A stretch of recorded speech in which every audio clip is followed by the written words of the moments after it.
দাঁত সাফা করতেছে না? কত টাইম লাগে দাঁত সাফা করতে? আধা ঘন্টা 40 মিনিট।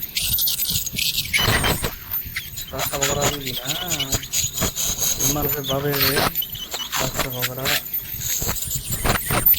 বহু সহজের কাজ।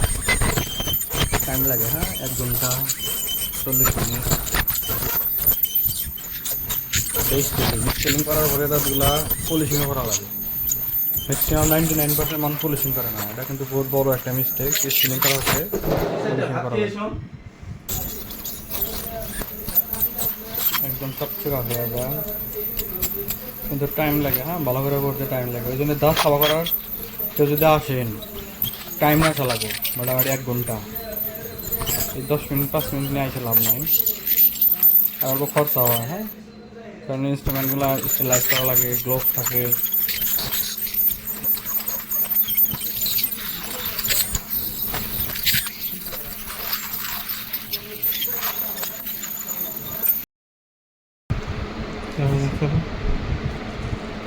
স্কিলিংয়ের আগে দাঁতগুলো লেপটা ছিল, স্কিলিংয়ের পরে খুব সুন্দর করে সাফা হয়েছে। করো দাঁত মধ্যে হয়ে আছে।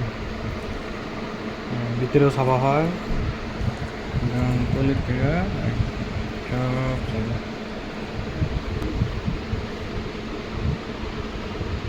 তো সাফা করতে 1 ঘন্টা লাগে, হ্যাঁ, টাইম নিয়ে আসবেন। কেউ যদি সাফা করতে আসেন 1 ঘন্টা টাইম না লাগবে। পলিশিং